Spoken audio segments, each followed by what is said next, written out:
Music അല്ലാണ്ട് മറ്റൊരു profession സ്വീകരിക്കായിരുന്നെങ്കിൽ ഏത് സ്വീകരിച്ചാണ്? ആൻസർ ഇല്ല, പെട്ടെന്ന്. അയ്യോ, ടഫ് ക്വസ്റ്റ്യൻ. ടഫ് ക്വസ്റ്റ്യൻ ആണോ?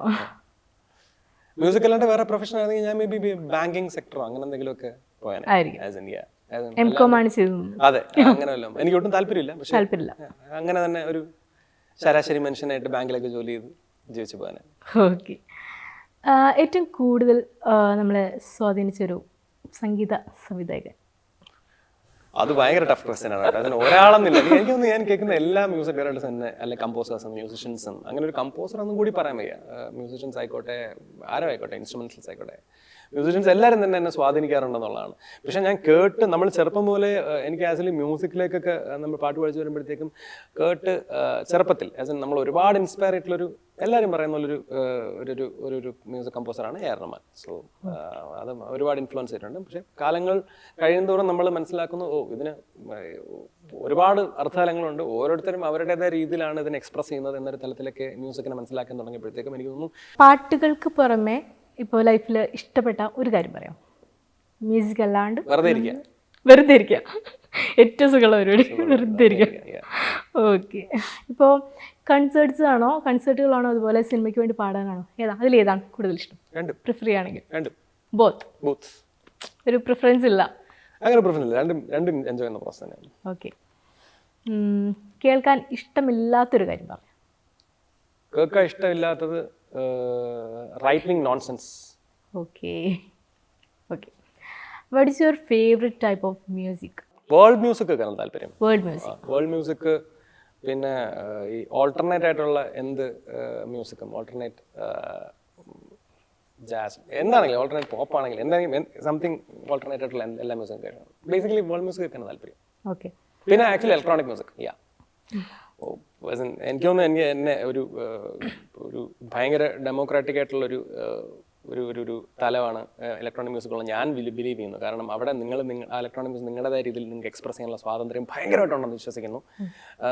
പിന്നെ അത് ഭയങ്കര ക്ലോസ് ടു ആയിട്ടാണ്. പല ജോൺറേഴ്സ് ഇലക്ട്രോണിക് മ്യൂസിക് ഉണ്ട്, എല്ലാം തന്നെ കേൾക്കാറുണ്ട്.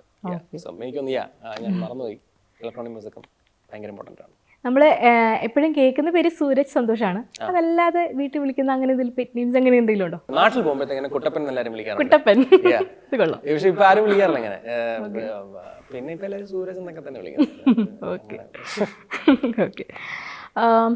ഇച്ചിരി സീരിയസ് ആയിട്ടുള്ള കാര്യം, താല്പര്യമില്ലാണ്ട് ഒരു മനസ്സില്ലാ മനസ്സോടുകൂടി ഏതെങ്കിലും പാട്ട് പാടേണ്ടി വന്നേ അങ്ങനെ എന്തെങ്കിലും അറ്റൻഡ് ചെയ്തിട്ടുണ്ടോ?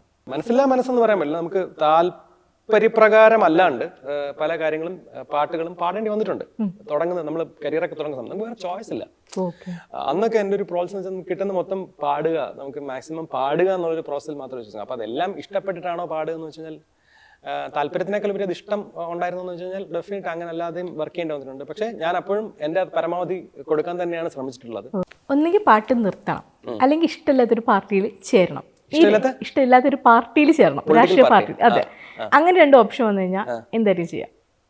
പാട്ട് നിർത്തൂല്ല, ഇഷ്ടമില്ലാത്ത പാർട്ടിയെ പറ്റി കുറ്റം പറഞ്ഞു അല്ലെങ്കിൽ അവർക്കെതിരെ പോരാടിക്കൊണ്ടിരിക്കും. ഇഷ്ടമില്ലാത്ത പൊളിറ്റിക്കൽ പാർട്ടി എന്നതിലുപരി എൻ്റെ ഇഷ്ടമില്ലാത്ത പൊളിറ്റിക്കൽ പാർട്ടിക്കെതിരെ അല്ല, പൊളിറ്റിക്കൽ പാർട്ടികൾക്കെതിരെ അല്ല എൻ്റെ ആശയത്തിനെതിരെയാണ് എൻ്റെ. അല്ലാണ്ട് ഒരു അതാര് പറഞ്ഞാലും അത് നിങ്ങൾ ജസ്റ്റിസ് അല്ലെങ്കിൽ ന്യായമില്ലാത്തൊരു കാര്യം നിങ്ങൾ പറയുകയാണെങ്കിൽ ഐ വുഡ് ഓപ്പോസിറ്റ്. അത് ഏത് പാർട്ടിയാണെങ്കിലും. ഓക്കെ. ഈ ശബ്ദം ഇങ്ങനെ മെയിൻറ്റെയിൻ ചെയ്യാനായിട്ട് എന്തെങ്കിലും പൊടിക്കൈകൾ എന്താണ് ചെയ്യുന്നത്? ഒന്നുമില്ല മാം, എന്തെന്നോ അങ്ങനെ പ്രത്യേകിച്ച് ഒന്നുമില്ല.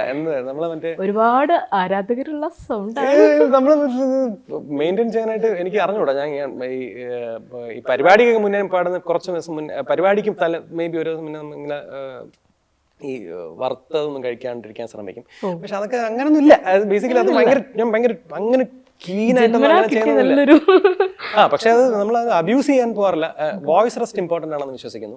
ഞാൻ അധികം സംസാരിക്കില്ല. ഈ തണുത്ത വെള്ളം കുടിക്കാറുണ്ട്, കുറച്ച് മുന്നേ തണുത്ത വെള്ളം കുടിക്കാറുണ്ട്. പക്ഷെ ഈ വോയിസ് അബ്യൂസ് ചെയ്യുന്ന ഈ ഒരുപാട് ഈ നമ്മൾ ശബ്ദം അബ്യൂസ് ചെയ്യുന്ന ഒരു ഉച്ചത്തിൽ സംസാരിക്കുക, ഈ നമ്മൾ ഒരുപാട് നേരം സംസാരിക്കുക, ഒരുപാട് നേരം നമ്മൾ ഈ ശബ്ദം യൂസ് ചെയ്തിട്ടുള്ള പ്രവൃത്തികൾ ചെയ്യുന്നത് കുറയ്ക്കാൻ വേണ്ടി ഈ ശ്രമിക്കുക. വെള്ളത്തിലൊക്കെ കിടന്ന് സാധകം ചെയ്തില്ലേ, അത് വെള്ളത്തിൽ കിടന്ന് ഞാൻ സാധനം ചെയ്തിട്ടില്ല. ഇനി ഞാനും പുള്ളൊക്കെ ചാടുമ്പോൾ ചുമ്മാ ഇങ്ങനെ അതൊന്നും അങ്ങനെ അത് പണ്ടത്തെ ഒരു സിസ്റ്റമാണ്. ചിലപ്പോൾ അതിൽ ഉണ്ടാകും, ഞാൻ ചെയ്തിട്ടില്ല. അല്ലാതെ അങ്ങനെ സാധകം ചെയ്താൽ മതി. അത് വെള്ളത്തിൽ കിടന്നിട്ടാണെങ്കിലും സാധകം ചെയ്യുക എന്നുള്ള പ്രോസസ്സ് അത് ചെയ്താൽ മതി.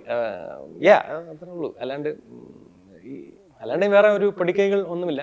ശബ്ദം അബ്യൂസ് ചെയ്യാണ്ട് ഇരിക്കാൻ ശ്രമിക്കും, വോയിസ് റെസ്റ്റ് എടുക്കും, അങ്ങനെയൊക്കെയുള്ള പരിപാടികളേ ഉള്ളൂ. ഓക്കെ.